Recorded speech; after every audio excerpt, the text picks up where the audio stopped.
Ancient legend tells of shepherds who repeatedly saved the world from darkness. These mystical figures would appear in times of chaos when people prayed for salvation, vanquish the darkness, then mysteriously disappear once peace was restored.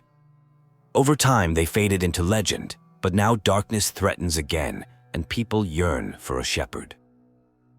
A mural depicting the shepherd was discovered in some ruins. Two explorers debate whether the ruins predate the Asgard era. Their archaeological adventure is cut short when they encounter danger and fall into an underground chamber with more mysterious ruins. In the underground ruins, they discover an unconscious girl. Despite some hesitation about helping humans, they decide to assist her. Their rescue attempt is interrupted by the appearance of a Hellion, a dangerous monster created by malevolence that can only be defeated through purification powers. The rescued girl regains consciousness, appearing disoriented. Sorey introduces himself and offers to take her to his village, despite his companion Mikleo's concerns about bringing a stranger home. The girl remains mysterious about her identity, but accepts the offer of help. At Sorey's village, which appears to be a sacred shrine, the girl is introduced to his family.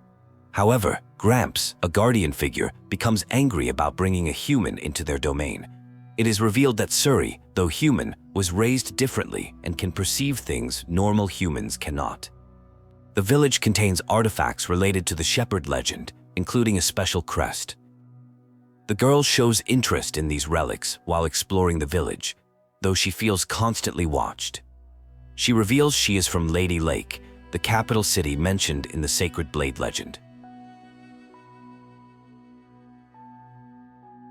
The next morning, Sorey helps prepare the girl for her journey home. They go hunting for prickle boars together, demonstrating impressive combat abilities. Their conversation reveals a deeper bond forming, despite their brief acquaintance. A tense discussion unfolds about a catastrophic situation affecting the world. The conversation reveals severe climate changes, causing widespread crop failures and potential famine. There are concerning rumors about governments considering war to secure dwindling resources. The situation seems dire, with only legends offering any hope. The next morning brings a shift to practical matters, with work needed on making rations and bags from hunted prickle boars. Plans are made for departure the following day, with gratitude expressed for the help provided. The hosts agree to give a proper send-off, emphasizing the importance of hospitality. A significant revelation occurs as the guest finally introduces herself as Alicia Difter, expressing shame at not sharing her identity earlier, despite receiving help.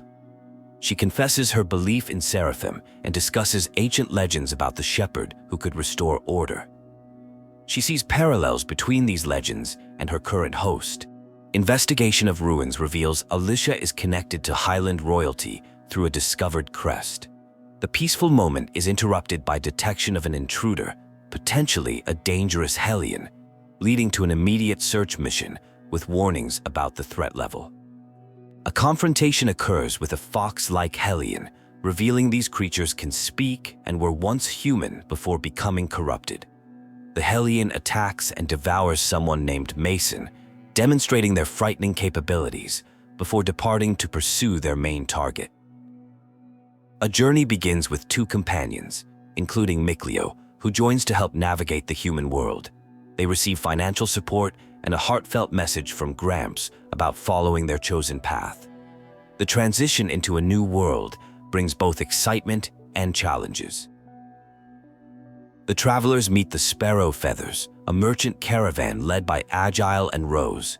They learn about trade treaties and the caravan's commitment to honest business. News surfaces about Princess Alicia's safe return to the capital, revealing her royal status. Arriving in Lady Lake presents an overwhelming urban experience. The search begins for both Alicia and the fox-like Hellion. They encounter a Hellion disguised as a street vendor, highlighting how these creatures blend into human society.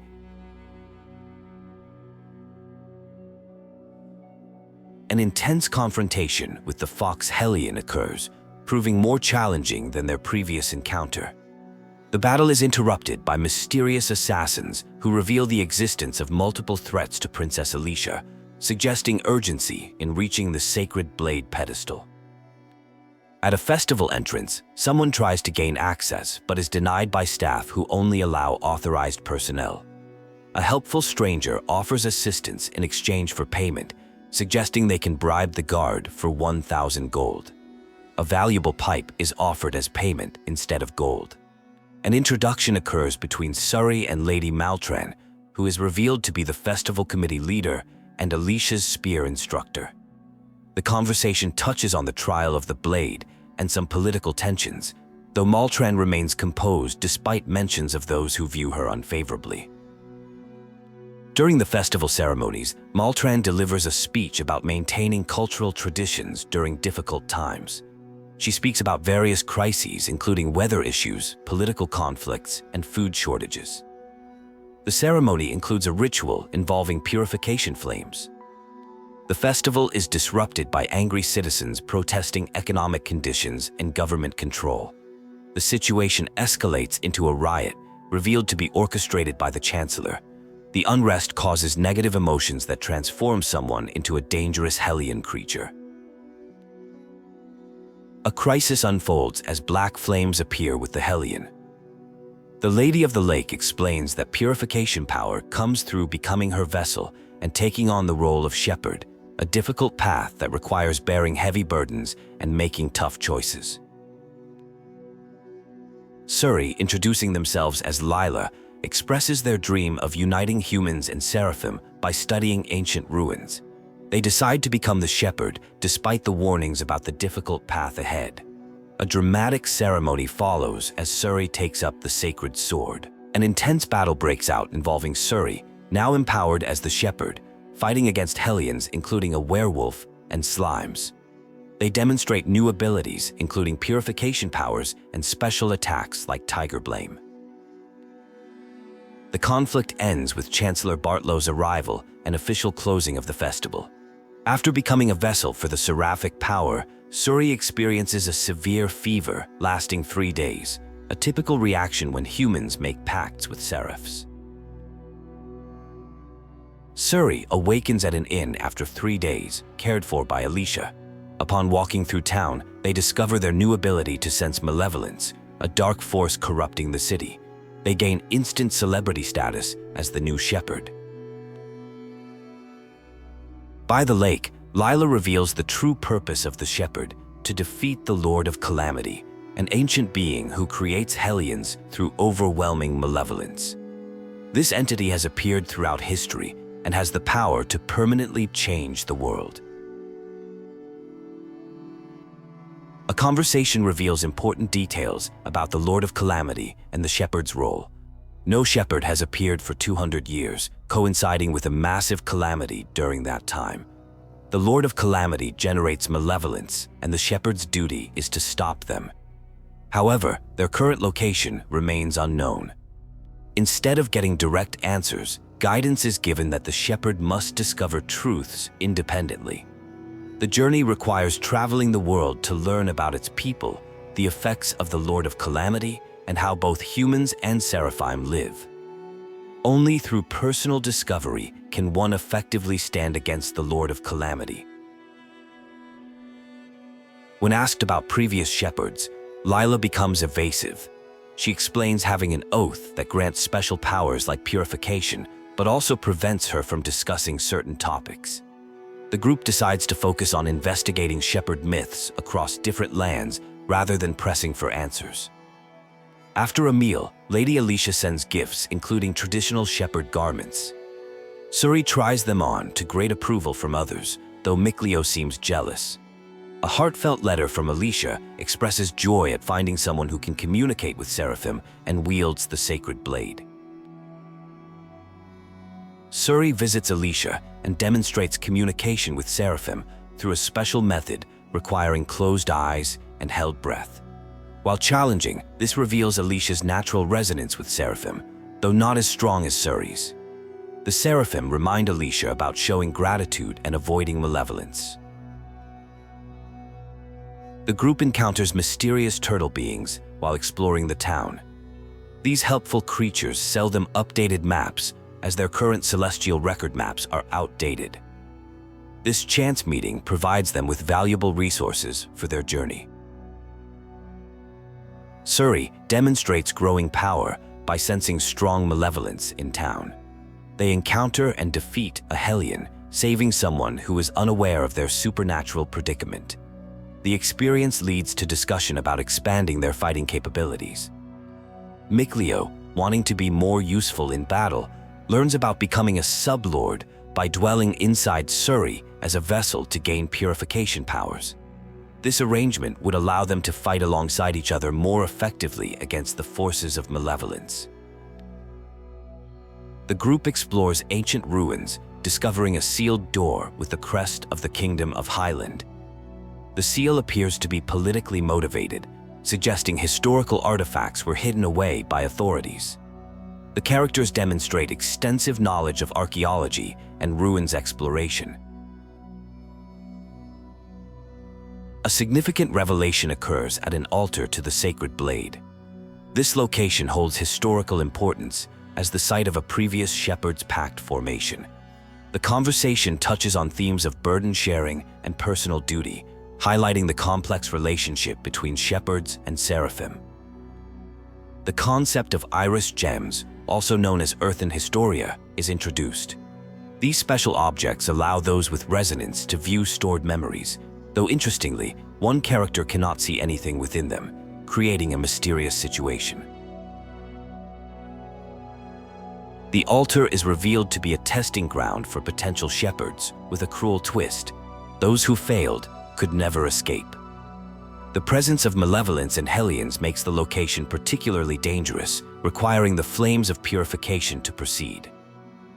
An intense battle scene leads to the discovery of Armatization, a powerful shepherd ability. This new power proves crucial in defeating numerous Hellions, though controlling it proves challenging as the user initially cannot deactivate it. Concern arises over a character named Mikleo, who may have ventured alone into the dangerous ruins. Despite the risks, there is confidence in Mikleo's judgment and ability to avoid unnecessary danger, revealing a complex friendship dynamic.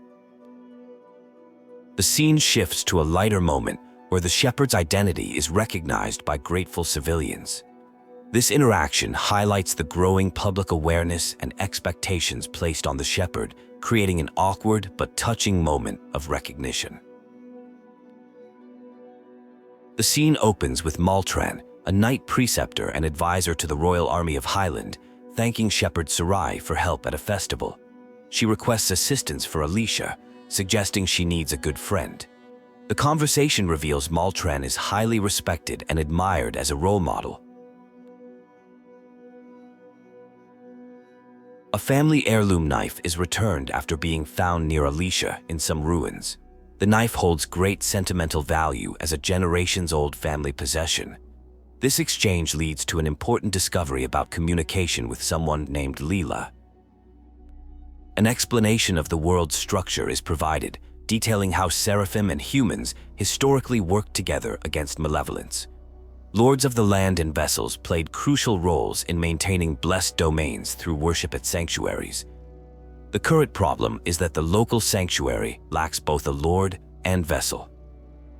A potential solution emerges through Lunarre, a newly appointed sincere priest who might help restore proper worship practices. The group decides immediate action is needed, though Lunarre is currently away on errands. They discuss finding a suitable vessel. The Galahad ruins are identified as containing a pure waterfall traditionally used in Hyland royal coronations. However, dangerous beasts have taken residence there, having already killed 10 soldiers. The water risks becoming corrupted by malevolence unless a water seraph helps protect it.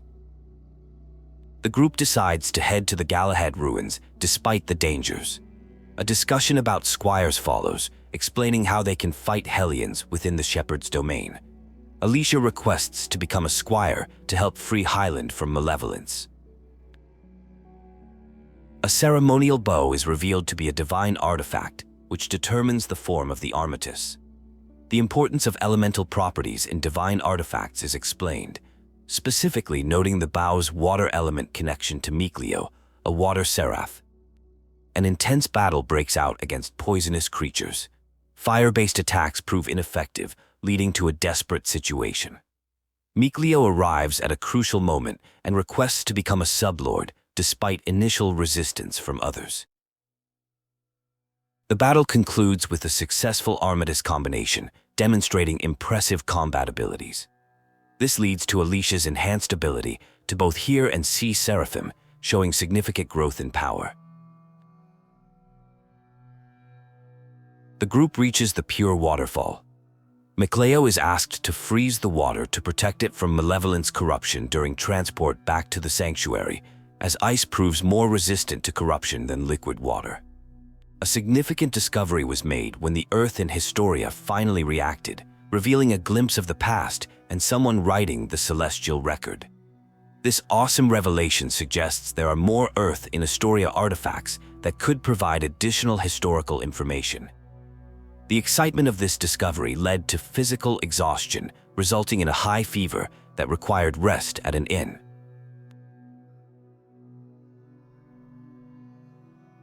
Recovery from the fever happened surprisingly quickly, taking only 1 day compared to previous experiences that took 3 days.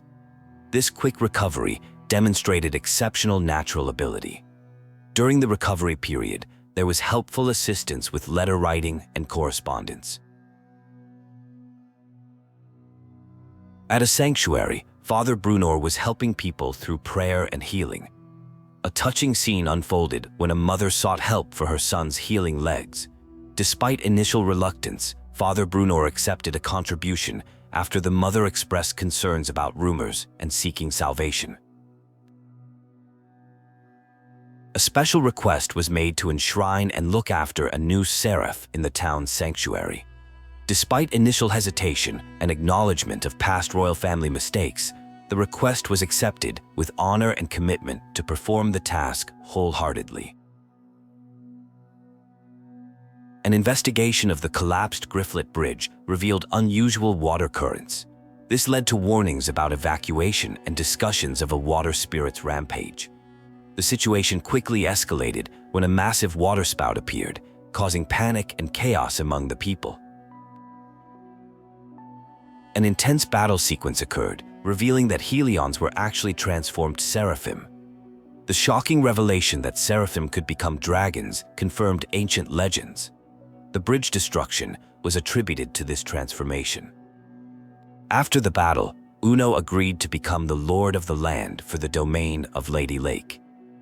The townspeople, though initially skeptical, began to believe in the shepherd's powers after witnessing the miraculous control of the waterspout and the sudden stopping of rain. Despite establishing a blessing over the town, a powerful malevolence was detected near the royal palace. A messenger from Chancellor Bartlow arrived with an invitation for a private dinner conference, leading to political tensions and suspicions about hidden motives. At a formal meeting, Archbishop Nathael and Bartlow, representatives of the kingdom's highest authority, meet with Sorey. The atmosphere is tense as they begin discussions about Sorey's role and authenticity as the shepherd. The conversation turns to Sorey's relationship with Lady Alicia, with officials expressing skepticism and suggesting ulterior motives. Sorey firmly denies any manipulation, stating they are just friends who travel together. The officials remain doubtful of his claims as the true shepherd. Bartlow reveals their true agenda. They want Sorey to work under them as a shepherd to boost public morale. They offer financial rewards and access to ancient ruins in exchange for his cooperation. They also mention plans to send Princess Alicia to Marland, a plague-stricken town. Sorey refuses their offer, leading to a confrontation with armed guards. The situation escalates quickly as Bartlow orders an attack. During the chaos, assassins from the Scattered Bones Guild appear and reveal Bartlow's plot to murder Alicia. The group encounters and battles a powerful echidna creature filled with malevolence. Through teamwork and strategic combat, they manage to defeat it, though the fight proves challenging and dangerous. The team discovers ancient waterways beneath Lady Lake connected to the Sacred Blade ruins. They use these passages to escape, with Sorey maintaining his optimistic attitude despite the dangerous situation. The group eventually emerges into daylight. Alicia announces her decision to go to Marland despite the plague, viewing it as her duty. Though concerned, Sorey and companions agree to help, particularly since the bridge to Marland needs repair. Their journey becomes linked to helping the town. They meet Naif, a representative from Marland seeking to transport medicine across the destroyed bridge. Though the water spirit's defeat has calmed the currents, bridge repairs remain slow. The group begins formulating a plan to help without creating dependency on the shepherd. The team develops a solution to help rebuild the bridge, using an Earth Seraph's power to create a foundation, allowing people to complete the remaining repairs themselves. This approach would maintain balance between providing aid and preserving self-reliance. Someone warns the group about the dangers of Spirit Crest, mentioning ancient legends about dragons. They tell of 8 dragons who betrayed the Seraphim and were banished, with one supposedly still remaining at Rayfault Spirit Crest. Despite the warning, the group decides to proceed with their mission. A battle sequence occurs where a character named Zaveid confronts and kills a Hellion, leading to an argument about whether killing was necessary. Zaveid mocks the shepherd and his group for being too soft. He warns them about dragons at Spirit Crest and initiates a fight that ends in a truce. The group encounters members of the Assassin's Guild who question the legitimacy of someone claiming to be the shepherd. The situation seems suspicious, as the attackers appear to intentionally allow an escape opportunity. The group discusses Sorey's changed priorities, choosing to help suffering people over archaeological interests. They then encounter a corrupted domain and realize a powerful dragon controls the area. They meet Edna, whose brother Eisen has become a dragon. The group tries to convince Edna to help with their bridge project, but she refuses, explaining she can't leave her transformed brother. Discussion reveals that purification might not work on dragons. Sorey and companions try to persuade Edna to leave the dangerous area. Initially resistant, Sorey convinces her by suggesting they search for a way to save Eisen. They discuss the existence of undiscovered legends that might hold the key to purifying dragons. Edna agrees to become Lailah's sublord, requiring a vessel transfer to avoid Malevolence corruption. Despite her general dislike of humans, she accepts Sorey as an exception. The scene concludes with a formal pact-making ceremony and the revelation that Edna already possessed a divine artifact vessel. In an intense action sequence, a mysterious group encounters a powerful girl with shepherd-level resonance abilities who engages them in combat. Despite her inability to see certain entities, she demonstrates remarkable strength, leading to an energetic battle filled with dramatic attacks and defensive maneuvers. The fight showcases various magical abilities and combat techniques. The conversation shifts to discussing a character named Dazzle, who is surprisingly joined an Assassin's Guild despite previously being associated with mercenaries. What's particularly noteworthy is that this assassin shows no signs of malevolence, which is super rare. They appear to be pure-hearted, similar to Sorey, which totally breaks the typical assassin stereotype. A deep discussion unfolds about the challenges of being real versus fake and the burden of being a shepherd. The dialogue reveals how humans can be totally insensitive to others' feelings. Despite initial reluctance, someone agrees to help, though they playfully call the others dull fuddy-duddies. Plans are made to repair a bridge, but concerns arise about displaying supernatural powers openly. The group decides to wait until nighttime to avoid drawing attention, showing awareness of how unusual abilities might freak people out. Alicia suggests handling it the next day, and everyone agrees to this more careful approach. The bridge repair operations succeed spectacularly, earning massive gratitude from Naif. The group plans to head to Marland next, with Alisha joining them. Naif demonstrates understanding of their special circumstances and provides additional support with medicine. The scene shifts to a town dealing with a serious epidemic. They discover hellhounds, which are actually disease-transformed dogs, causing major problems. The infection is spreading rapidly, threatening to affect the entire kingdom. Medicine is distributed as a first step to address the crisis. A dramatic encounter occurs with a drake, which is basically a baby dragon Hellion powered up by the city's negative energy. The group strategizes about weakening it by purifying the malevolence in the city first, though they acknowledge it's going to be a total pain to pull off.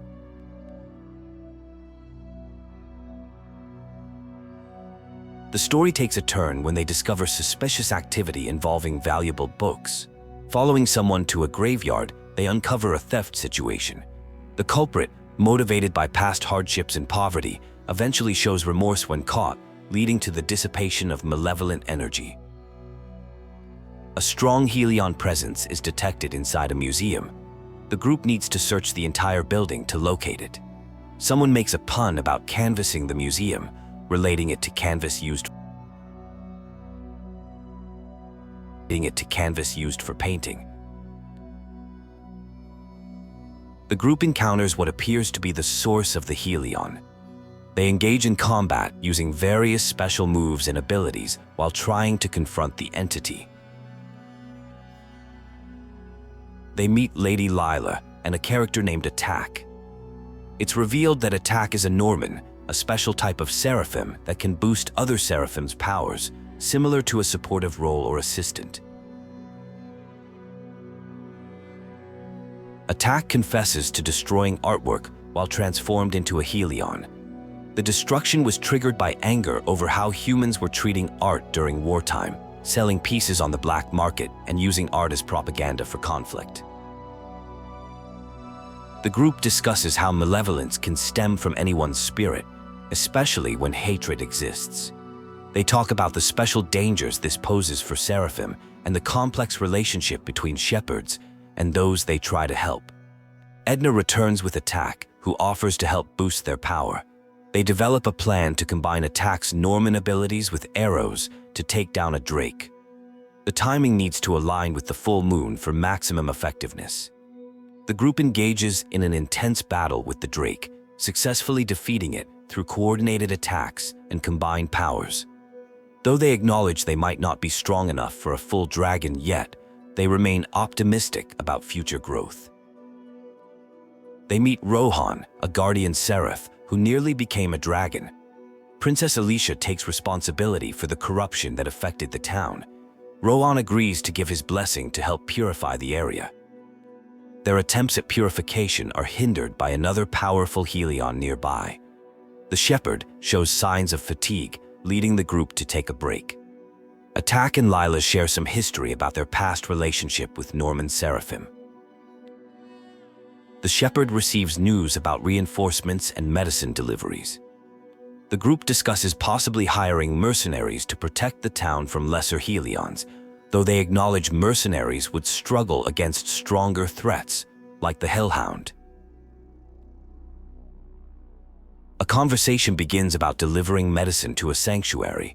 The group discusses encountering mercenaries known as the Woodsmen, who are currently in town stocking up on supplies.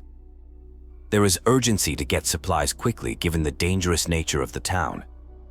Wild dogs called Hellions had attacked the sanctuary but were defeated through teamwork.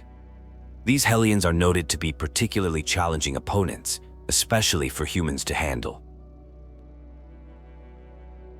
A request is made to the Woodsmen to protect Marland. Their leader Lucas is initially skeptical, especially since they previously declined similar requests due to disease concerns. They are surprised to learn they are speaking with the famous miracle bridge-maker. The Woodsmen agree to take the job protecting Marland, but only after receiving payment. Lucas explains that money is necessary to support families of team members who might die. After a test of character, they accept the job at a reasonable price and organize their teams to secure the town. The group encounters and battles a mutant Hellion, likely affected by anomalous orbs. Despite being a formidable opponent, they work together to overcome this challenge. The battle leads to positive changes for Marland. Upon return to Marland, they find everything well managed by Lucas' crew. The guards are returning to duty, and the mercenaries prepare to leave for their next job. However, they are confronted by mysterious figures questioning their decisions about leaving Marland. The town shows signs of recovery, with people returning to worship at the Great Tree. Alicia decides to stay behind to handle political matters and finds someone to give tribute to Rohan, while others prepare to continue their journey. An urgent message arrives warning of an attack by the Roland's Empire. Despite the desire to help in battle, the shepherd is advised against direct involvement as it could severely impact the conflict's outcome. Instead, they focus on helping villagers seek refuge. Discussion turns to Lady Maltran, the Blue Valkyrie from Marland, who became renowned through rigorous training despite initial frailty. The group also retrieves an iris gem from the sanctuary for investigation purposes. Commander General Landon arrives with troops, revealing that Lady Alisha has been detained on suspicion of using the shepherd to cause discord and assisting the Roland's Empire invasion. This news is met with disbelief and concern. A tense discussion occurs about wielding power to achieve military victory. The group debates whether to follow orders, concerned about Alicia being held captive. They worry that if Alicia dies, Sorey could become corrupted by malevolence, which would bring ruin to the world faster than war could. A negotiation takes place where someone seeks confirmation that Alicia will be released in exchange for fighting. The group agrees to join the battle, showing their pride as mercenaries. The leader asserts their authority and tells everyone not to forget who is in charge. The local citizens express concern about the situation and reveal plans to petition Lady Lake directly regarding Alicia's false charges.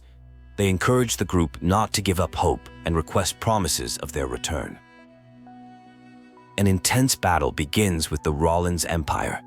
The leader tries to control the shepherd's position in battle, wanting them to lead the charge from the center. However, the shepherd maintains independence in their actions regardless of battlefield authority. The brutal reality of war becomes apparent as anger and hatred fill the air. The battlefield is described as a cauldron where malevolence breeds. Despite the harsh conditions, the group presses forward with determination. An incredible display of combat skill causes amazement among observers. A mysterious force blocks attacks, and the appearance of what seems to be a monster creates chaos on the battlefield. The shepherd's true power becomes evident.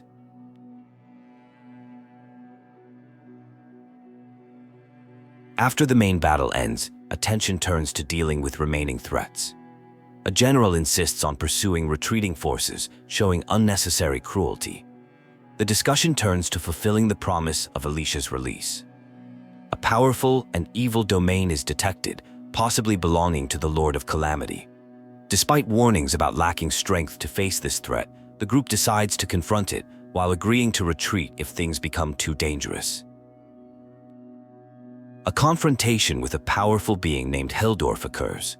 The encounter reveals the emergence of a new shepherd, leading to an intense battle sequence with dramatic consequences. The scene shifts to an interaction with Rose, leader of an assassin's group. Despite their different backgrounds, they form an unlikely alliance.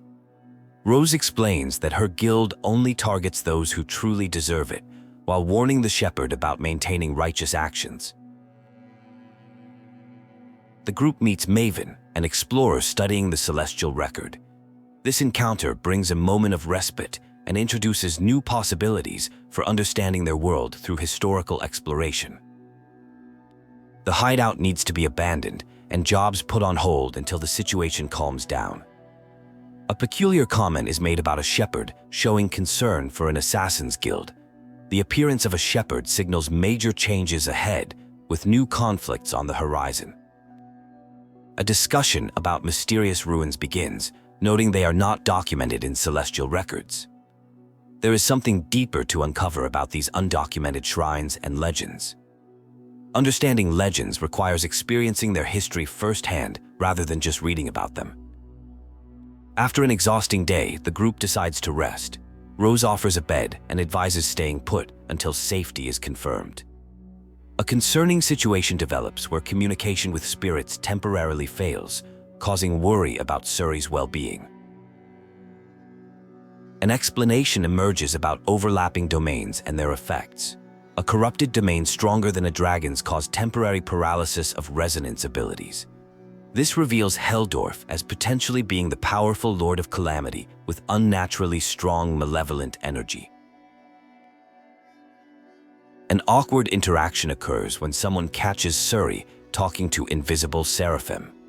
Attempts to help Rose hear the spirits lead to a dramatic reaction, with Rose adamantly refusing to accept what she's experiencing.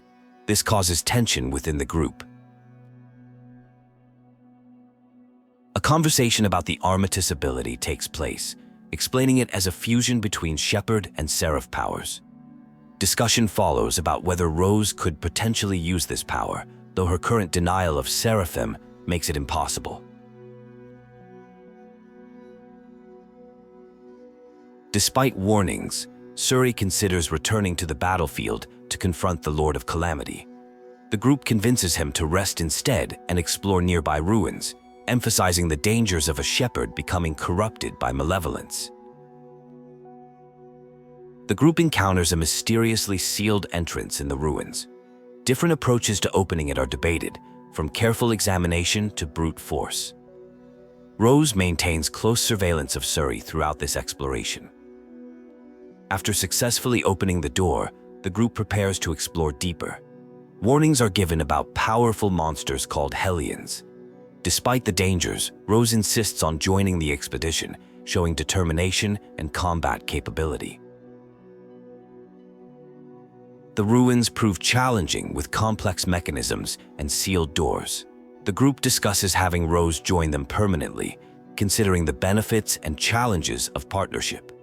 They emphasize the importance of sharing burdens and finding one's own path.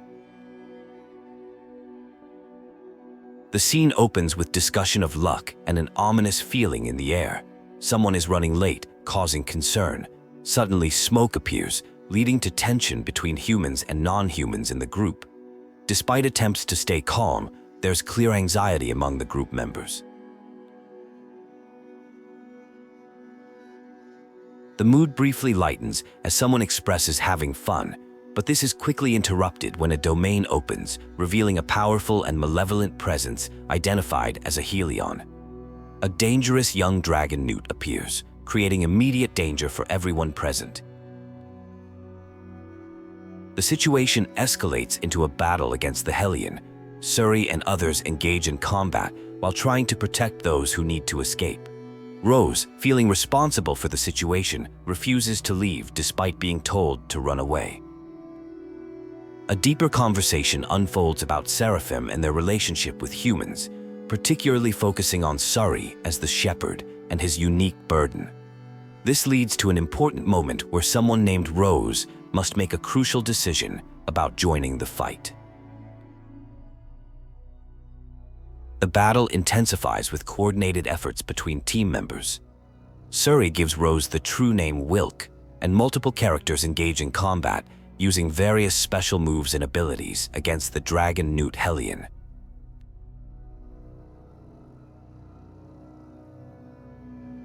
After the battle, revelations emerge about Dazzle's true motives involving revenge against a Hellion who harmed the Windriders. Complex dynamics between Rose, Dazzle, and the others come to light, including Dazzle's manipulation of Rose as a vessel. The conversation shifts to discussing Rose's unusual power conductivity and how Dazzle had been secretly manipulating her. Despite these revelations, there's appreciation for the growing bonds between humans and Seraphim in their group.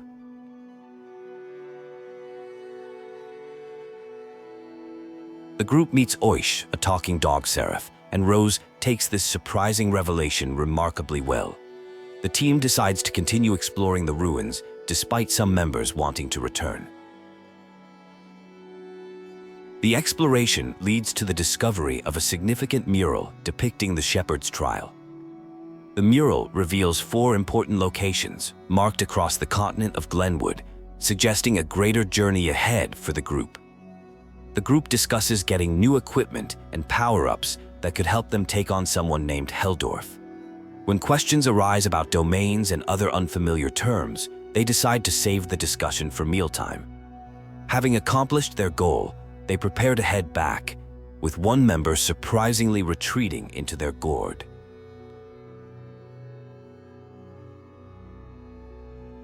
Upon return, they discuss their findings about Earth, Historia, and Shepherd trials, which have created a complex situation.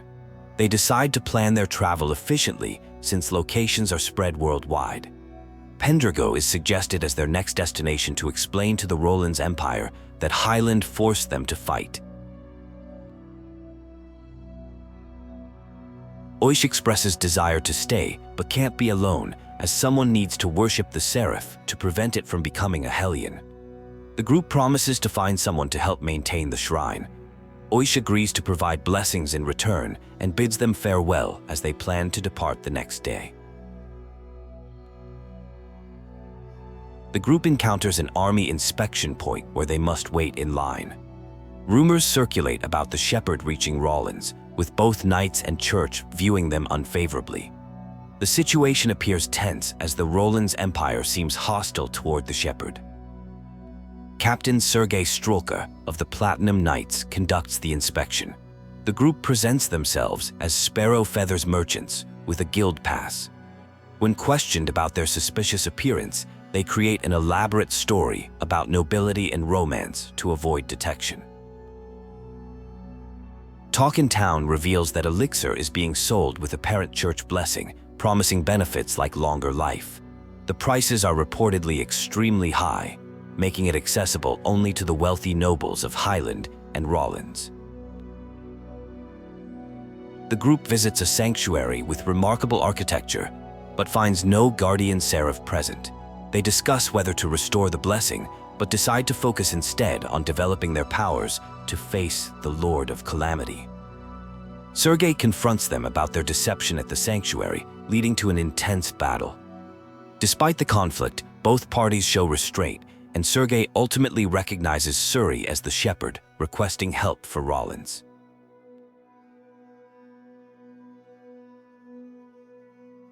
A discussion reveals complex political dynamics where the Roland's Empire views the shepherd as dangerous.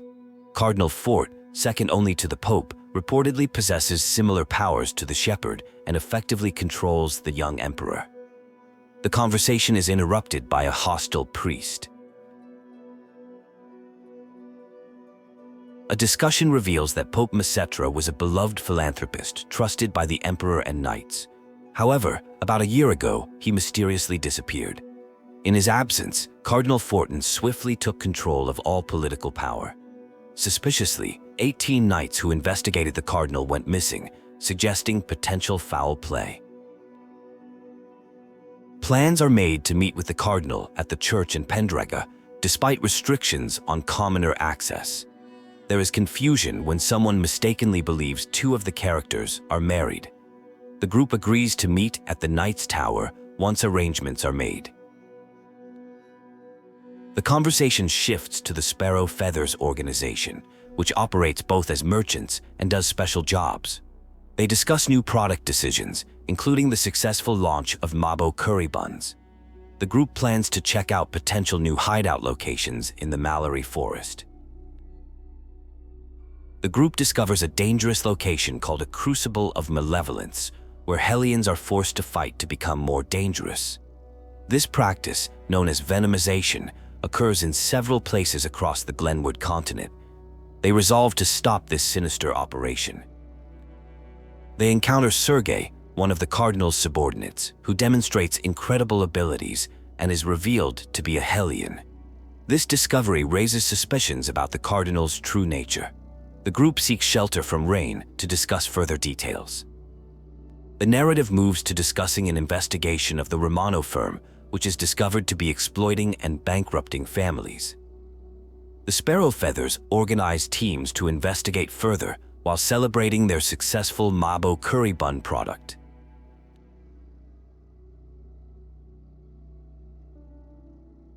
Over a meal of Dragostoy, which receives high praise, the group discusses their past.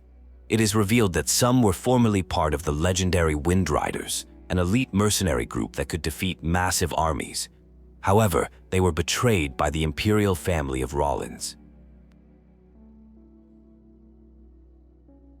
The story culminates with a revelation about a revenge plot involving the Pope. Documents show the Pope's name was used to propose a war invasion a year ago, around the time of his disappearance. The group debates investigating whether the Pope was truly responsible, with some willing to take action regardless of the target's status.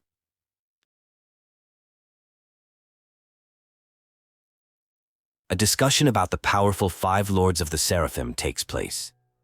The names are revealed as Musif, Umasia, Hyanawa, Amona, and Motelis, with Motelis being the most prominent as the Seraph who blessed the entire Glenwood continent and is worshipped at the Shrine Church. The group arrives at Roland Church headquarters to examine an inscription about the shepherd's trial and spiritual powers. The text appears to be in code, with the key being known only to popes throughout history. This leads to the realization they need the Pope to decipher it. Cardinal Fortin appears and reveals their true motives, wanting to use faith as a tool to unify and control the Empire.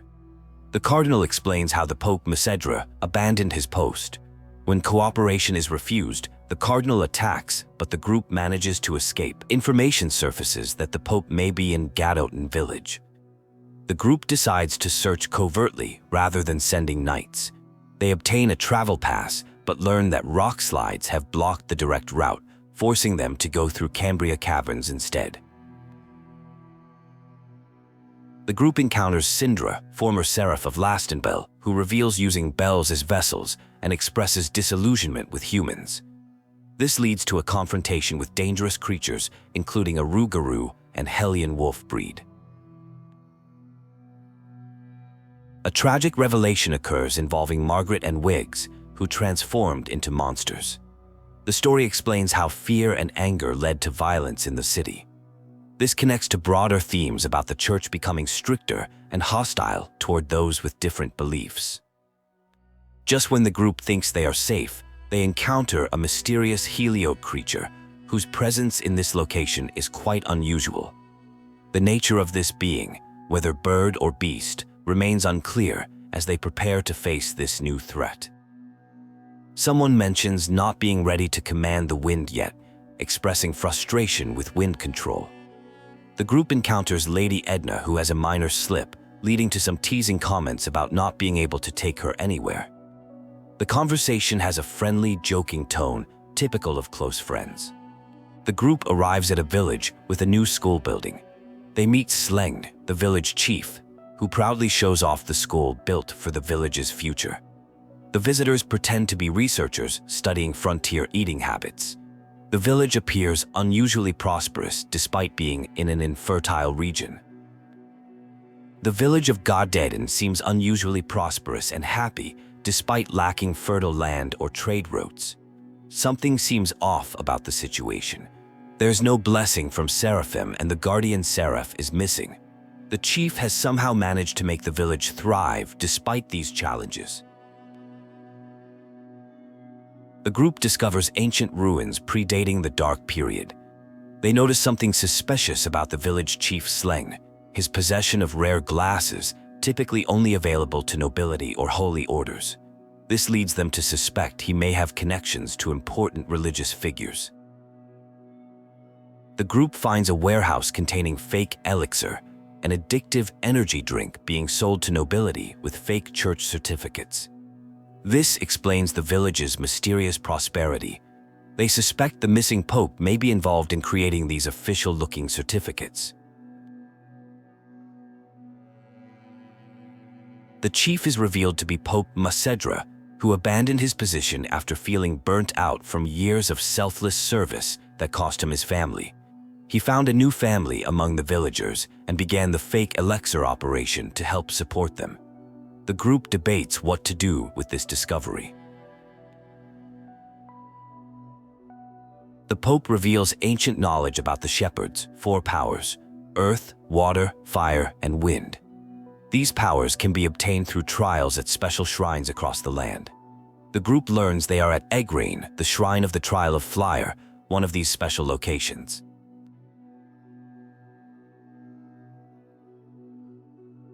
A dangerous trial awaits at the shrine of Musif, one of the 5 wards. Musif was the first Seraph to control fire, said to appear only at the beginning and end times. Upon entering, they discover an ancient stone slab with instructions to place hands on monuments in cardinal directions to receive Musif's purifying flames. The group enters Musif's domain and faces intense challenges. They must touch monuments while battling through flames. Working together, they manage to break through the domain and their burns mysteriously heal. An epic battle ensues as they press forward with determination. The opponent reveals himself as Exio, the protector seraph of fire, who is testing their worthiness. Having passed the trial of strength, they are granted Musif's power. However, receiving this power requires making a difficult choice: to char either themselves or their fire seraph with special flames. After an emotional moment of doubt and resolution, they successfully complete the trial and gain incredible new spiritual fire powers, abilities needed to break Hellion domains and face the Lord of Calamity. Exio reveals he was once human before becoming a Seraph. News arrives that the church has ordered the Platinum Knights to be disbanded, accusing them of installing a false shepherd and plotting rebellion. A letter reveals Cardinal Fortin conducting dark rituals and causing endless rain in Panknest using vile magic. The Pope has abandoned his position, leaving the knights vulnerable. They vow to protect the Empire themselves rather than depend on others. A plan forms to investigate the Cardinal's involvement while trying to convince the Emperor of the Knights' loyalty. The group encounters intense malevolence, but determines it's not from one of the 5 lords, like Maltran, as the domain strength is comparable to Seos. They discover a museum-like space filled with lifelike statues. Confronting the Cardinal reveals their scheme to unite people through fear, using the endless rain. The Cardinal possesses the power to turn both humans and Seraphim to stone. A fierce battle breaks out as they attempt to stop this powerful adversary. A dramatic scene reveals someone defending their actions, claiming they acted for their country and people. They adamantly deny being corrupted by malevolence, despite attempts to purify them. They insist on their duty to guide people and see their mission through. A discussion about justice and corruption occurs. The situation becomes complicated when someone believes their personal sense of justice equals universal justice. Their excessive malevolence makes purification impossible unless they change their perspective, which seems unlikely. The confrontation intensifies as someone refuses to back down, questioning who would lead the country in their absence. They argue that saving souls won't stop starvation and insist on fulfilling their duties and responsibilities, claiming they will be a savior.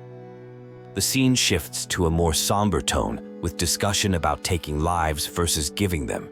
Rose emerges as someone who shoulders the burden of taking life so others don't have to. This reveals a deeper, more compassionate side to their tough exterior. Political aftermath unfolds involving an emperor and missing cardinal. The Scattered Bones Assassin Guild is revealed to be involved. This creates potential complications for knights who might be labeled as assassins. The situation requires careful handling of blame and responsibility. The mood lightens as the group discusses food and shifts to important matters regarding Maltran, a powerful seraph. They theorize that finding Maltran and restoring their blessing might end the Age of Chaos. The group decides to investigate 4 trial shrines for answers.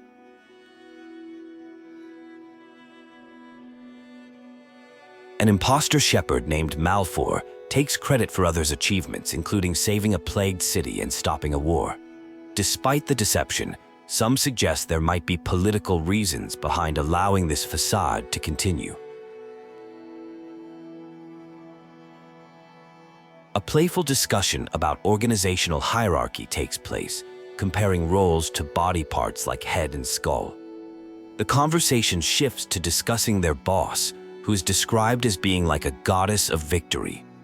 There are nostalgic mentions of earlier times when things were simpler, focusing on helping allies and defeating enemies. The discussion moves to the importance of information in the underworld. Details emerge about Shepherd Malfour, formerly a priest in the Church of Rollins, who aims to fill the power gap left by Cardinal Fortin's death. There is also mention of an investigation into fake elixir production.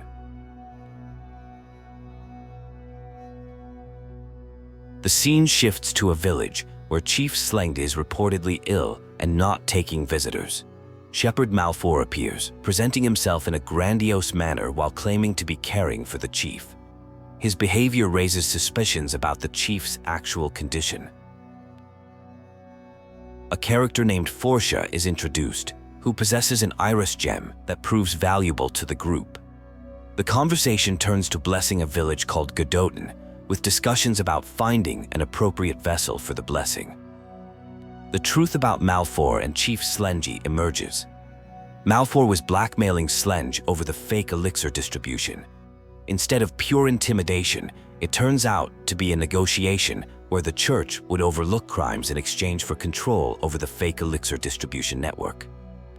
The narrative introduces Morgrim, a powerful seraph, described as a lone wolf with significant blessing abilities. Despite initial tension, Morgrim shows interest in helping the city while being cautious about the relationship between humans and Seraphim. A story unfolds about Maltran, the Blue Valkyrie, from a former knight who witnessed her in battle. The knight describes a devastating encounter where Maltran single-handedly defeated an entire unit, only to later fall to monster-like creatures in Hyland armor. The scene dramatically shifts to the discovery of dead children who had been hunting soldiers. Some survivors are found, but require immediate help and purification. The situation reveals these children were working under someone else's orders as bandits. A group followed orders to attack a carrier and sold stolen freight for a high price. The mysterious buyer promised legitimate work opportunities, but ended up betraying them. He sent soldiers to eliminate everyone and destroy evidence. The sole survivor, admitting their foolishness, pleaded for vengeance and offered what little money remained. At a newly renovated bridge, Alicia met with Rose and others. Despite not being visible to some, they had a friendly chat. Rose was helping Alicia, and they discussed their similarities to Sorey. The conversation shifted to a serious mission regarding the Shrines of Trials and Ring of Bell.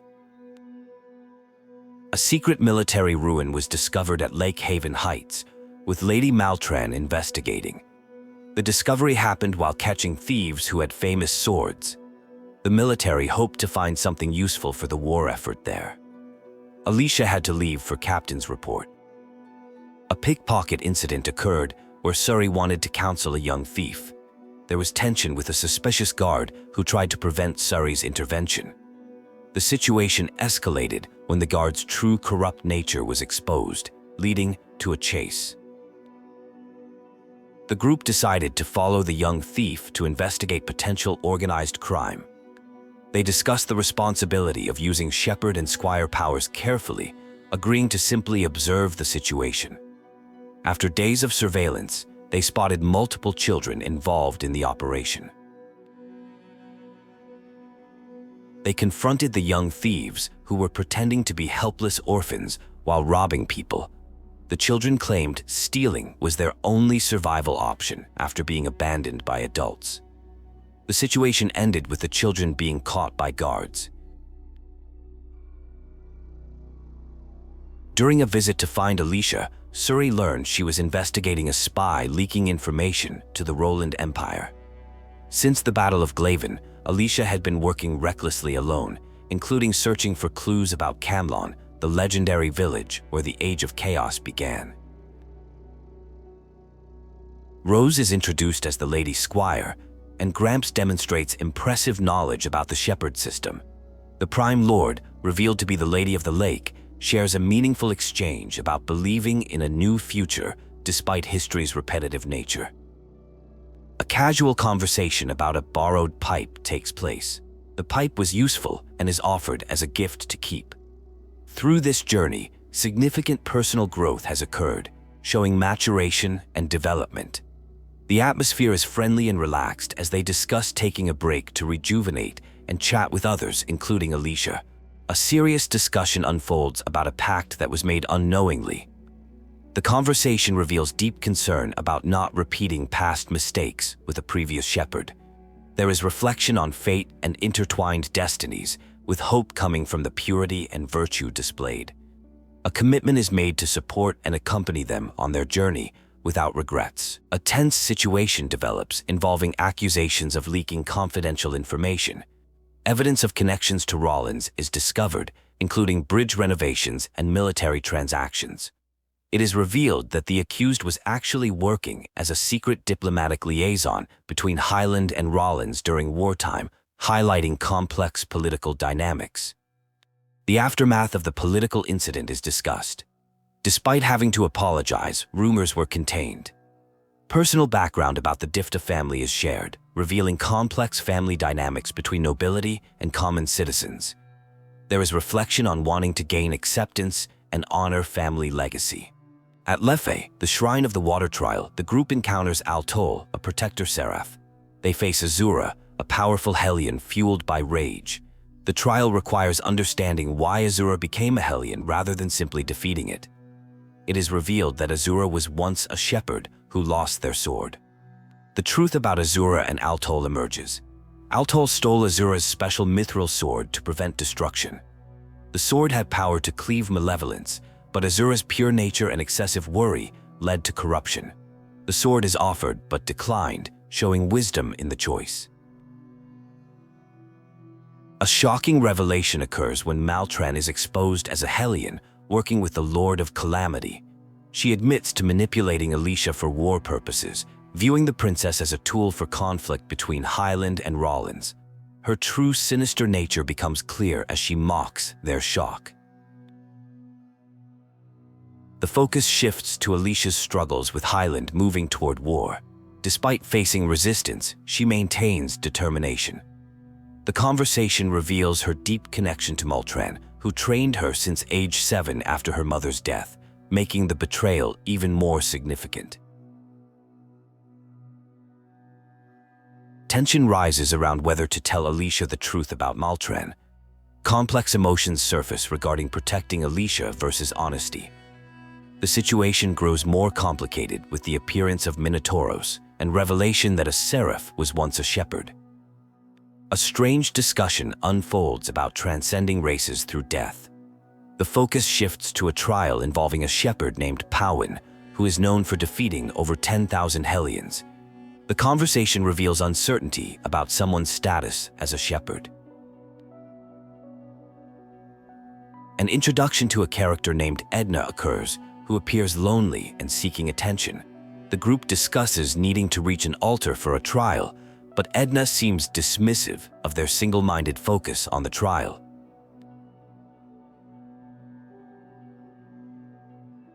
The group learns that the actual trial involves quelling a Minotauros, a scary bull-like Hellion that has run away. They decide to split up, some heading to the altar while others track down the Hellion. A confrontation with the Minotauros occurs, revealing it may have been involved with harming children. The group successfully defeats it, leading to a touching moment where they hope they've truly saved the spirits of the children involved. The group completes their trial successfully, though with some sadness over the Hellion's fate. They proceed to the altar, where Pawan provides meaningful advice about understanding emotions and not forcing answers on their journey. The scene shifts to an ancient tower, predating the era of Asgard. Here, they encounter multiple challenges, including a headless warrior called Dullahan and a confrontational character named Zaveid, who has his own violent methods of dealing with Hellions. An intense battle unfolds with Zaveid, who uses a mysterious power source. Despite the conflict, There's an underlying sense that he's a complex character rather than simply an enemy. The fight ends without clear resolution. The group encounters someone who attempted self-sacrifice, revealing a disturbing local tradition. They explain that such sacrifices only strengthen evil rather than bringing salvation, encouraging the person to seek help from the Roland's frontier patrol. They meet Shepherd Wardell, a former shepherd from centuries ago. The trial involves reaching the tower's top, though there's clearly more to it than just climbing. This connects to the earlier mentions of sacrifices and Hellions. A profound discussion about loneliness and sacrifice takes place. The conversation tackles the misconception that self-sacrifice can erase past wrongdoings. Someone is reminded that taking their own life would be meaningless to the Seraphim and would only hurt their family, who they worked hard to protect.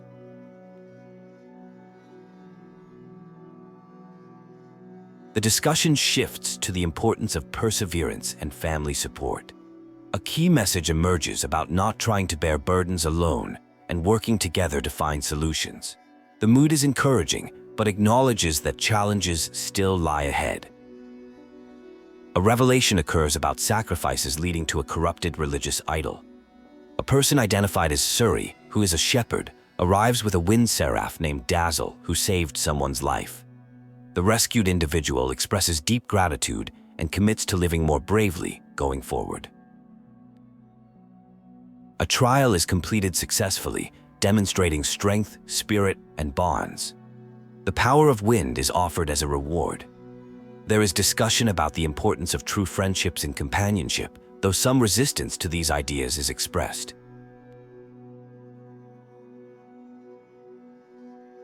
With all 4 spiritual powers obtained, the group discusses their readiness to face Heldorf. They decide to begin their search at a previous battlefield location, since they lack specific information about their target's whereabouts. A new plot thread emerges involving a job offer from the Roland's government secretary. Complex political intrigue is revealed regarding the Queen of Rollins attempting to adopt her late brother's child, with historical context about previous succession conflicts. Plans are made to infiltrate Pendrago Castle to investigate potential Hellion involvement with the Imperial family. A smaller team is chosen for better stealth, though some members express concern about being left out of the loop. An encounter with Zaveid leads to rising tensions and a confrontation. Zaveid insists on handling an upcoming opponent, mentioning having 2 remaining scores to settle, but faces resistance from others who want to be involved in the fight. An intense battle scene unfolds with a powerful opponent described as being similar to a previous encounter. The fight is challenging, but eventually successful, though the victory is short-lived as new complications arise. A shocking revelation emerges about the Wind Riders and their transformation into an assassin's guild. It is revealed that a Seraph had been using someone's body without their knowledge, manipulating events to pursue vengeance through the power of the Armatiss. The scene opens with someone reflecting on their actions, justifying them as revenge for a friend. A tense confrontation unfolds as a mysterious girl reveals herself to be a Hellion, leading to heightened emotions and threats of violence. The atmosphere is super intense as deep questions about true desires and lost friendships surface. Some major revelations drop about abilities to manipulate senses through illusions. A broken pact between characters creates chaos and confusion. Things get totally wild when someone tries to expose the truth about past events involving a character named Sarah. The tension keeps building as violent threats escalate. The scene shifts to reminiscing about happier times traveling together. Things take a dark turn when someone transforms into a Hellion unexpectedly. A tragic setup unfolds involving the Wind Riders and accusations of murder against Prince Conan. Major drama goes down as political intrigue mixes with supernatural dangers. A critical moment arrives as Rose becomes severely wounded. Tough choices must be made about purification versus survival. A risky plan involving special bullets and sacrifice is proposed to save Rose without killing her. The stakes are super high as time runs out for making this life or death decision. An emotional conversation reveals feelings of guilt and gratitude between characters. Despite past hardships, they express appreciation for their time together. Someone makes peace with their actions, feeling they did at least one thing right. It's totally bittersweet as they share final words and encouragement. A character named Simone reveals themselves as a troubled seraph carrying many sins. Deep questions arise about whether certain beings deserve to exist if their blessings cause misfortune. The whole situation raises major philosophical and moral dilemmas that leave everyone shook. The aftermath leads to reflection on duty, destiny, and moving forward. Characters discuss quitting versus continuing their journey, ultimately choosing to seek answers together. Support and understanding are shared through meaningful conversations and symbolic gestures like paper crafts. Deep thoughts about whether death can be a release from causing harm to others emerge. Characters process grief and try to comfort each other while grappling with these weighty topics. It's an emotional roller coaster as they try to make sense of recent events. The discussion then turns to Decil's final moments, where it's revealed he died with a smile on his face. Zaveid shares that he once saved Decil when he was younger, though Decil likely forgot about it. Their similar fighting styles were due to Decil copying Zaveid's techniques. Zaveid announces his intention to become a sublord and join the group, claiming he can't fight Hellions alone anymore. Despite protests, he's determined to stick around and collect on debts owed to him. The conversation reveals deeper connections between characters and their shared history. A touching revelation occurs about Decil's secret role as a protector throughout someone's life. Though he wanted this fact kept hidden so they could believe in their own strength, there's regret about not knowing sooner. The discussion shows how complex relationships can be when important truths are left unsaid. The next morning brings discussion of Zaveid's goals, which connect directly to the shepherd's journey. He reveals plans to settle scores with two people, Edna's older brother and Maltran, one of the five lords. Suspicious timing between Maltran's disappearance and the Lord of Calamity's appearance raises questions. Emotions run high as past messages and memories are shared. Tears flow while discussing someone's final moments and their happiness about traveling together. The group processes their grief while trying to move forward with their mission. The narrative shifts to confrontation with Heldorf, a formidable opponent. Discussion reveals that previous encounters with Hellions' domains might not have been coincidental. The group debates their approach to discovering if Heldorf really did bind with Maltran. An intense battle sequence unfolds, showing significant character growth and improved fighting abilities. However, there's an underlying sense that something isn't quite right about the situation. The conflict takes an unexpected turn as Heldorf proposes working together to return the world to its former state. He challenges conventional views about malevolence and the roles of humans in Seraphim, suggesting a controversial alliance that's ultimately refused. A major revelation occurs about Heldorf's connection to Maltran and the possibility that the entire continent of Glenwood itself might be serving as a vessel. This discovery leads to important questions about purification capabilities and strategy. The group decides to search for Maltran, realizing that purifying him is crucial to dealing with Heldorf. Despite collecting numerous legends about Maltran, his location remains unknown. They determine that finding Maven might be their best next step. The group encounters Maven and asks about Maltran. Though Maven hasn't learned much, they discuss a taboo and the role of a storyteller. Maven agrees to help despite the taboo being broken. There are cryptic mentions of special powers and momentous decisions. The scene shifts to a discussion about inflated medicine prices due to a rampaging elephant attacking merchant caravans in Zavcot Moor. The elephant has defeated cavalry and armed troops. Sorey introduces himself as the shepherd and receives respect from devout locals. The group encounters a dangerous Hellion with a shining, heavy presence. They work together to defeat it. The Hellion is revealed to be Alkin, who expresses shame at attacking merchants. Alkin agrees to give blessings to Logrin using a tower as a vessel. The story moves to a town dealing with multiple murders. Captain Sergei faces criticism about prioritizing politics over citizen safety. Father Amathour initially defends the knights but is later revealed as the murderer, claiming to purify evil in the name of salvation. Father Amathour is confronted about the murders. He speaks of salvation and purifying evil, showing signs of extreme zealotry. The group discusses a curse affecting someone named Heldorf, who appears to be the Lord of Calamity, and their desire to understand his past.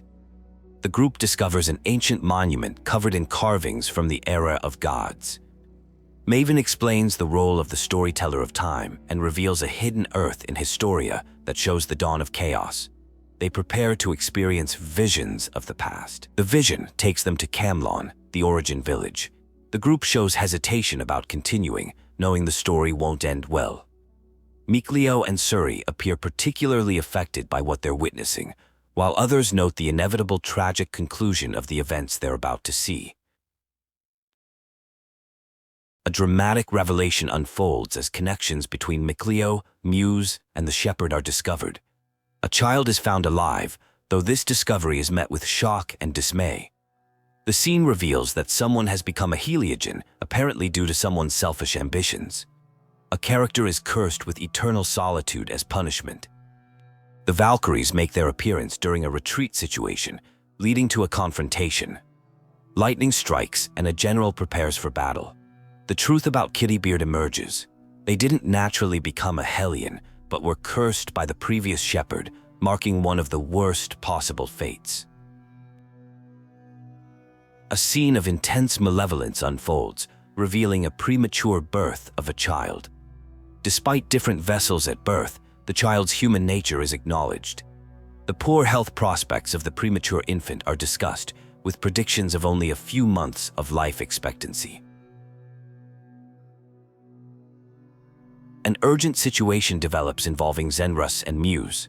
There is a rush to contain malevolence before it reaches Elevales. A complex plan involving Mount Tellus and sealing paths to Elysia is discussed. 2 children are designated as potential future shepherd and sublord.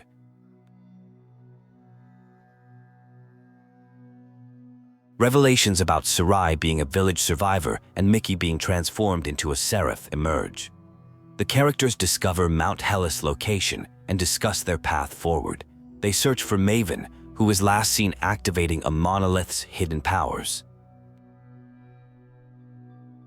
A significant discussion about saving Heldorf takes place. The main character expresses their desire to save both humans and Seraphim affected by malevolence, challenging the notion that humans are solely responsible for their misfortunes. This prompts debate about responsibility and redemption. The concept of eternal loneliness as a curse is explored.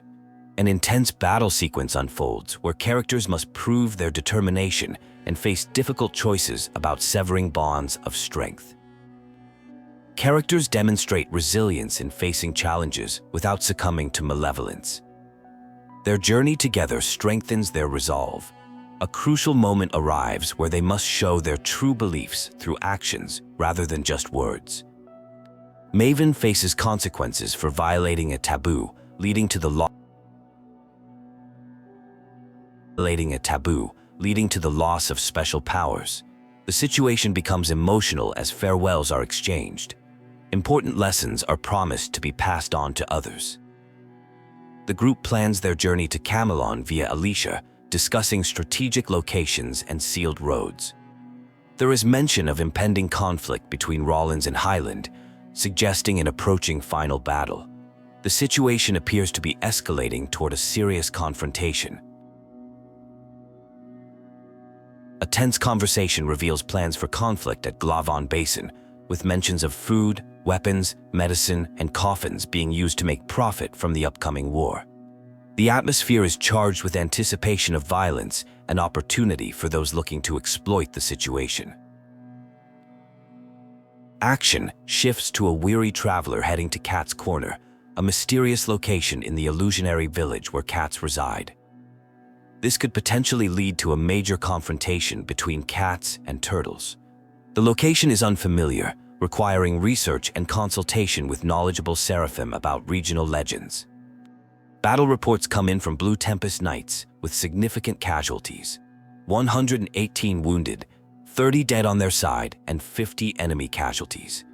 This is described as merely a skirmish, with warnings that a full-scale conflict would result in much higher losses. The Platinum Knights are struggling with evacuation efforts at Last and Bell. A dramatic revelation about political deception emerges. Lunarre orchestrated a plan to frame Hyland for the Cardinal's murder, giving the Empire an excuse for war. This strategic manipulation has put many lives at risk and created a complex situation requiring both rescue operations and efforts to prevent further conflict. Tension rises as citizens resist evacuation efforts, expressing anger toward Hyland and accusing leadership of cowardice. The situation becomes more complicated as unknown forces seem to be intensifying the people's negative emotions, suggesting hidden manipulation at play. A confrontation reveals elaborate illusions and deception, with someone impersonating Sergei. The situation escalates into combat, with various combat techniques and magical abilities being deployed in an intense battle sequence. A philosophical debate unfolds about the nature of malevolence, ego, and justice.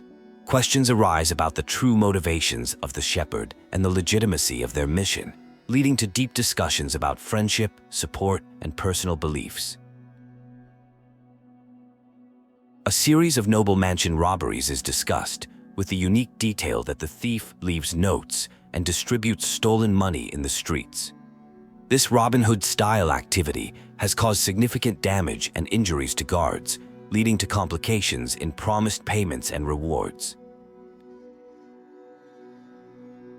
The narrative builds to a climactic confrontation with Lunarre, involving intense combat and strategic maneuvering. The situation becomes increasingly dangerous as malevolence intensifies, leading to a series of dramatic exchanges and battles. The conflict reaches its peak with a challenging situation involving purification attempts and a reference to the Cardinal. The sequence concludes with a solemn moment regarding finding peace for weary bones, suggesting a resolution or transformation of the conflict. At a military base, Shepherd Sorey arrives to find preparations underway for an assault pending royal authorization. The situation involves Alicia, who faces a cruel dilemma: either deliver the order to start a war or face charges of treason. This puts intense pressure on all involved parties. The scene shifts to discussions about strategy and alliances. Multiple characters, including Lailah and Zaveid, become involved in planning their next moves. The atmosphere remains tense as they evaluate their options and prepare for potential conflict. The focus turns to the royal order, authorizing an attack on Rollins. Alicia reveals her role in stalling the war by delaying the delivery of this order. The situation seems hopeless until someone suggests simply destroying the order, though this would constitute rebellion.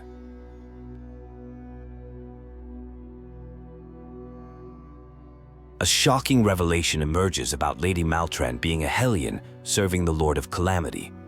This news devastates Alicia, who had always looked up to Maltran as a mentor.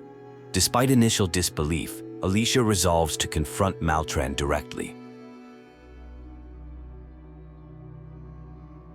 The confrontation with Lady Maltran reveals her true nature and motivations. She admits to manipulating Alicia for her own purposes, particularly to provoke conflict between Hyland and Rollins. This leads to an intense battle between former mentor and student.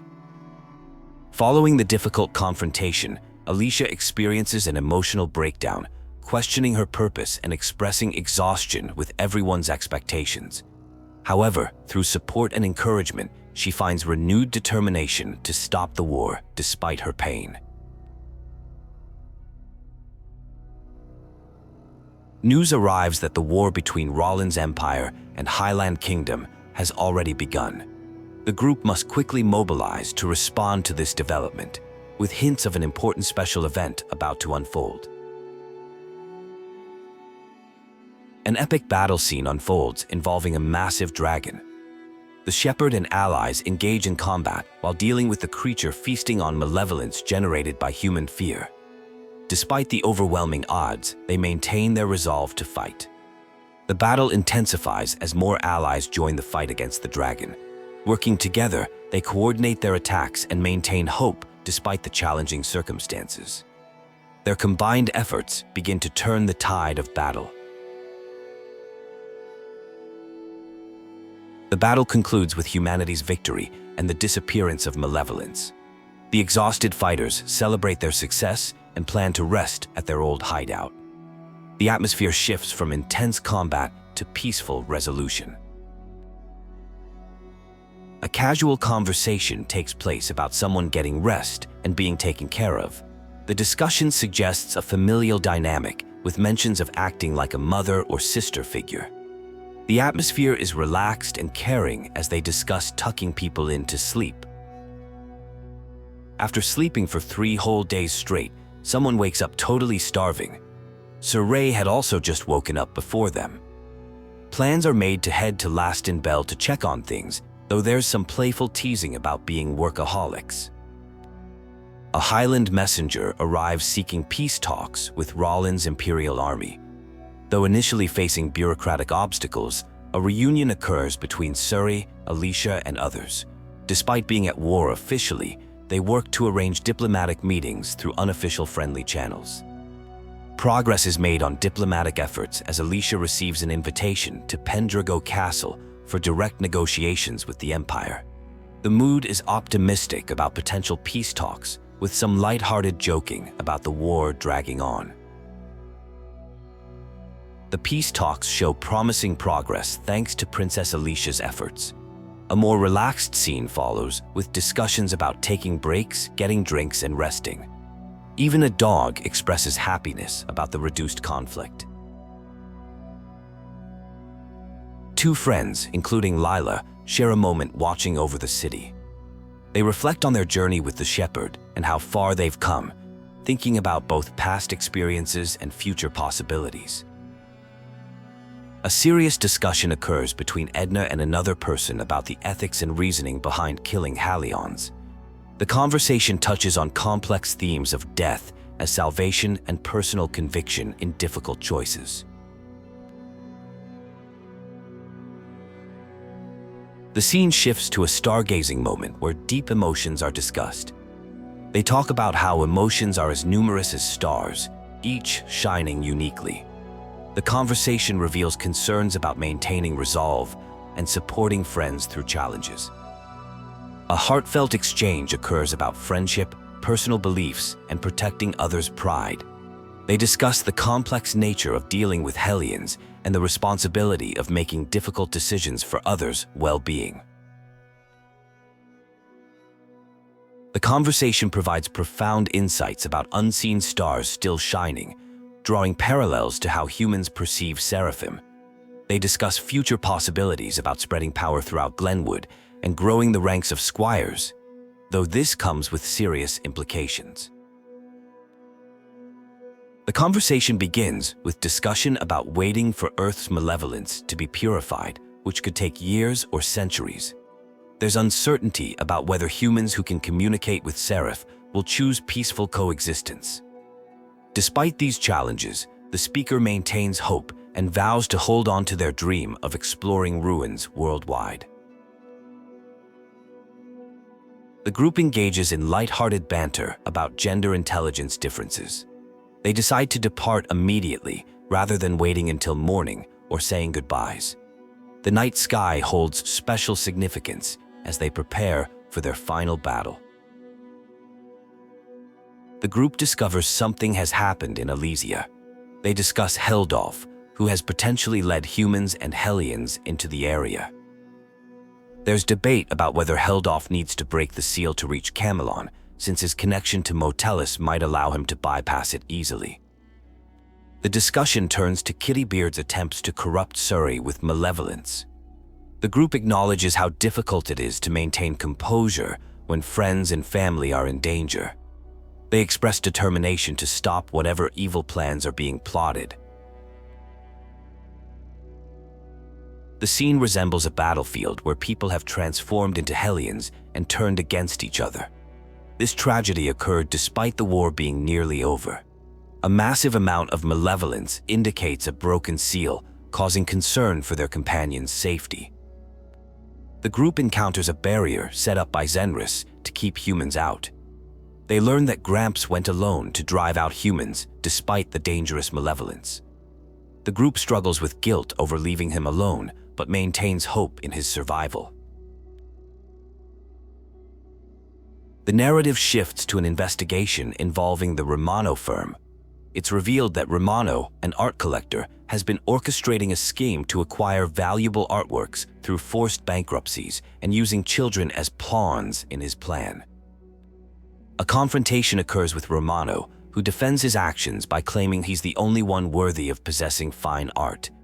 His twisted logic leads him to justify harming others for his collection. The situation escalates when Hellions appear. The aftermath reveals tragic consequences, including deaths and a character becoming a Hellion due to grief.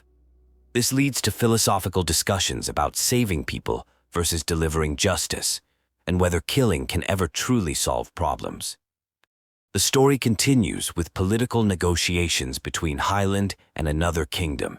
Despite agreements between rulers, conservative and progressive factions complicate the peace process with their competing conditions and power struggles. A heartfelt conversation takes place about the importance of having companions during dangerous times. The dialogue emphasizes how people often take their support systems for granted, highlighting the deep bond between friends who look out for each other. It's super touching how they care about watching out for one another. A Seraph named Aksha reveals details about a poet named Maven who passed away 300 years ago. The conversation explains how Seraphim experience time differently than humans, sometimes forgetting hundreds of years have passed. The name Maven is actually passed down through generations of storytellers who observe and chronicle the world. A beautiful poem by Maven is shared, expressing deep love for humanity despite the solitude of being a storyteller. The verses celebrate watching history unfold and cherishing people's experiences. It's totally deep how the poem shows storytellers find joy in observing others, even when feeling alone. The group reveals their mission to kill Eisen, who has become a dangerous dragon.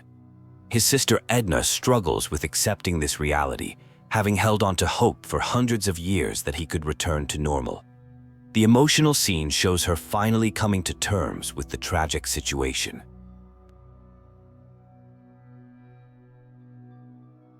The team acknowledges they're getting involved in a messy situation, but remain determined to help. Their friendship and loyalty shine through as they prepare to face the difficult task ahead. Even when scared, they try to keep the mood light with some back-and-forth banter. An intense confrontation unfolds involving someone named Muse who makes a noble sacrifice. Despite injuries, they express hope for a future where humans and Seraphim can coexist peacefully. The scene is super emotional as they pass away believing in a better tomorrow. The story shifts into its final phase as the group encounters Simone, who creates challenging illusions to stop their progress. Though her tricks are becoming less effective, she remains a formidable obstacle in their path. The team stays focused on pushing forward despite her interference. Simone becomes more aggressive when her illusions fail, leading to direct confrontation. The group realizes she's struggling to maintain her powers due to surrounding malevolence. The fight intensifies as she attempts to force them to submit to darkness. The conflict with Simone reaches its climax as she challenges them to kill her. She reveals that everything has gone according to their lord's plan, but the group remains determined to press forward regardless of the setup. Their resolve stays strong even when facing seemingly impossible odds. A deep philosophical debate unfolds about suffering and resistance. The concept of freedom from pain is discussed, referencing someone named Seraph who gave his life seeking revenge. The conversation explores whether fighting against suffering is foolish or necessary, presenting contrasting views on accepting versus resisting hardship. The discussion shifts to the meaning of truly being alive. An argument is made that while fighting brings pain, taking that first step toward finding one's own answer marks the beginning of real life. The conversation reflects on someone named Dezel, who, despite remembering a difficult past, chose to keep moving forward with a smile. The debate continues about contentment versus struggle. One perspective suggests that hollow contentment is meaningless without reaching the right answer, while another argues that both the journey and the goal matter. Time pressure adds urgency to their philosophical exchange. The scene transitions to Camelon, a mysterious place where time seems frozen due to modelless power. The characters reflect on past events and relationships, particularly focusing on Zaveid, who found new possibilities through meeting Sorey instead of pursuing revenge against Maltran. The group arrives at their destination with a strong sense of unity and determination. They prepare for a major confrontation, with everyone expressing support for Sorey. The atmosphere becomes tense as they ready themselves for the upcoming challenge. A confrontation begins with Heldorf about creating a world free from pain. The debate centers on whether avoiding suffering entirely is the right path. The group argues that experiencing both hardship and joy is what makes life meaningful, rather than simply eliminating all pain. The conflict escalates into physical battle. The group must face a powered-up opponent while trying to identify and break certain bonds. The fighting becomes intense as they discover their adversary has absorbed someone important to them. A difficult emotional situation develops involving family bonds and sacrifice. The group faces tough choices about protecting loved ones while maintaining their mission. Internal conflicts arise as they struggle with personal losses and responsibilities. The battle reaches a crucial point where both sides acknowledge there's no turning back. The group coordinates a strategic attack plan, limited to 4 attempts, requiring precise timing and courage to execute successfully. The big moment everyone had been preparing for finally arrived. There was an atmosphere of excitement and anticipation as the group succeeded in their mission.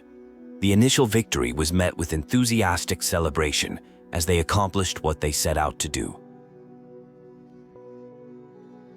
The situation suddenly became more intense as options seemed to run out.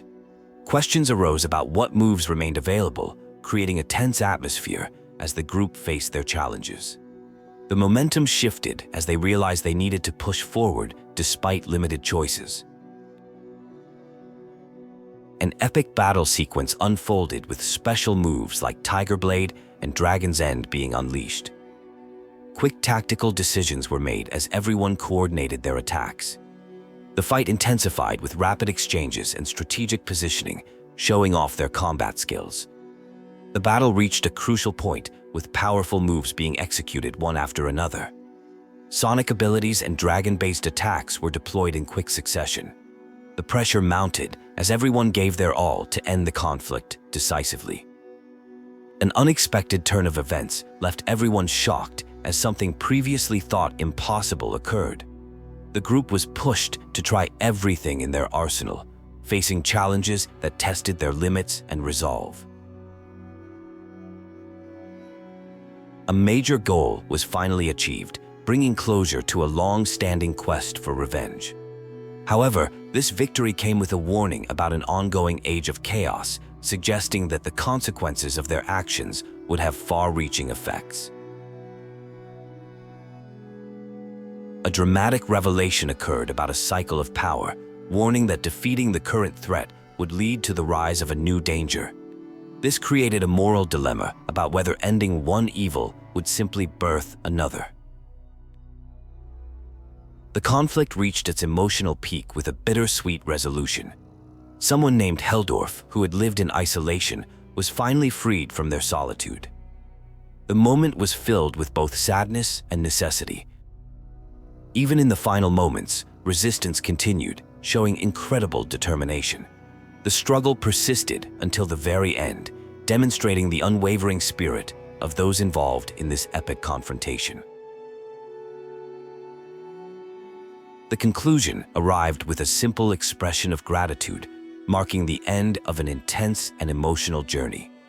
This final thank you carried the weight of everything that had transpired, bringing closure to the entire sequence of events.